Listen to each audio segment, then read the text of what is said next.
दोस्तों नमस्कार।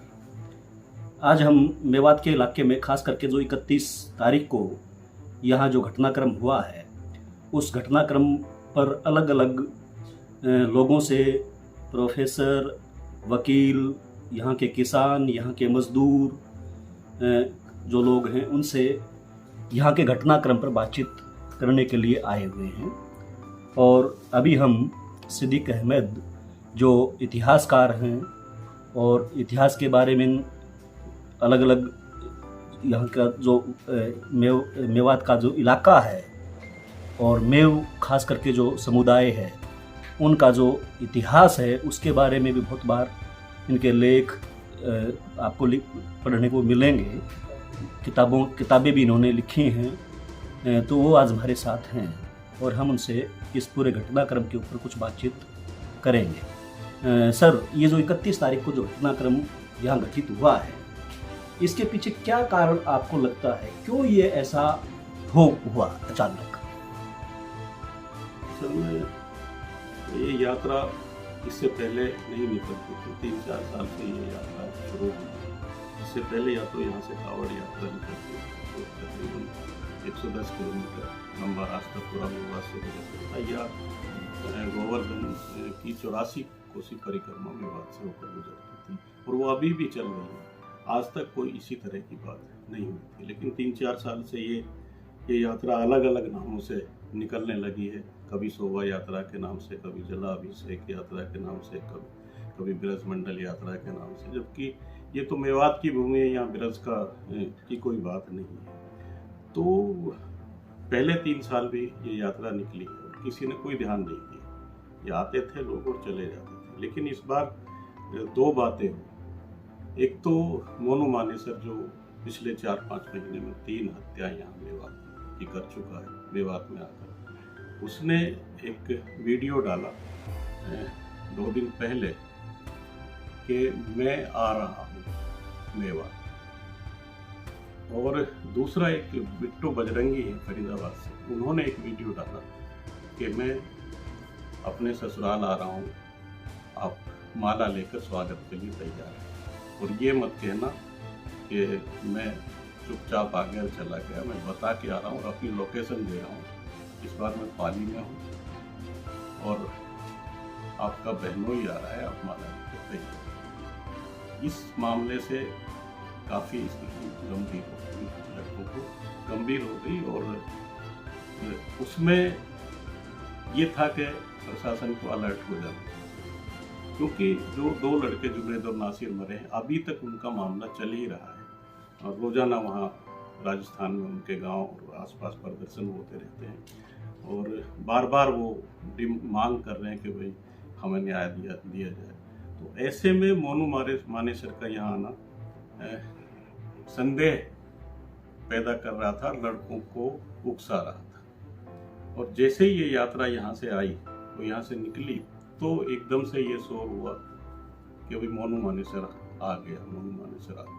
और उसके बाद पथराव शुरू हुआ, फिर हवाई फायरिंग हुई। हवाई फायरिंग के बाद लड़के और ज़्यादा नाराज हो गए, असंतोष और ज़्यादा हो गया और फिर और यहाँ पर यूथ इकट्ठा हो गया और फिर उसके बाद स्थिति मतलब हाथ से निकल गई और यहाँ ना तो पुलिस नज़र आ रही थी, ना प्रशासन का और कोई अमला नज़र नहीं आ रहा। और एक तरह से 3-4 घंटा पूरे जो रोड है NH 248A उस पर दंगों का ही कब्जा है। तो एक तरह से ये कोई सांप्रदायिक हिंसा नहीं, क्योंकि दोनों समुदाय आमने सामने होते। यहाँ के जो हिंदू हैं और मुस्लिम हैं वो आमने सामने कहीं भी नहीं थे। ना किसी की हत्या हुई, ना किसी का हमला हुआ, किसी घर को नहीं जलाया गया, किसी दुकान को नहीं जलाया गया। ये एक तरह से उधर के हुड़दंगियों का और इधर के हुड़दंगियों का झगड़ा था जिसको अब सांप्रदायिक किया जा रहा है। 31 तारीख की जो घटना है उस घटना के बाद खास करके जो यहाँ के रहने वाले लोग हैं, चाहे गांव के हों शहर के हों, दोनों ही समुदाय बसते हैं उन गांव के अंदर, अब क्या स्थिति है और उस पर क्या कहना चाहेंगे आप? गांव में कोई ऐसी बात नहीं है। हर गांव में 2, 4, 5 घर 10 घर हिंदुओं के हैं दलित हैं, वाल्मीकि हैं, कुम्हार हैं, कहीं कहीं बनिए भी हैं। तो गांव में कोई ऐसी घटना नहीं है, सबके आपसी वही मधुर संबंध है, सबके चाचा ताऊ के संबंध है। कोई ऐसी घटना नहीं हुई है, ना ही किसी कस्बे में इस तरह की घटना हुई है कि एक दूसरे के घर हमला हुआ हो या किसी की हत्या हुई हो या किसी के मकान में आग लगाई हो। अभी जो आज की खास करके जो स्थिति है घटना के बाद, कल भी यहां शहर में और अभी भी जो नल्हड़ जो मेडिकल कॉलेज है उसके आसपास जो दुकानें थी उनको बुलडोज किया गया है। इस पर आपकी क्या प्रतिक्रिया है? दरअसल इस वक्त बुलडोजर चलाना संदेह पैदा करता है और ऐसा लगता है कि एक समाज को आर्थिक तौर पर और प्रशासनिक तौर पर दबाने की कोशिश है।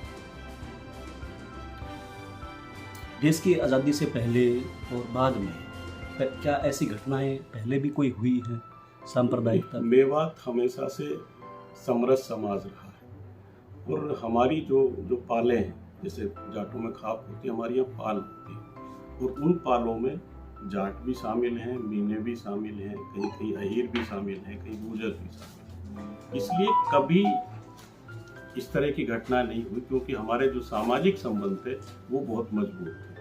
कभी भी अगर कोई छोटी मोटी घटना हुई भी तो पंचों ने बैठकर उसको सुलझाया।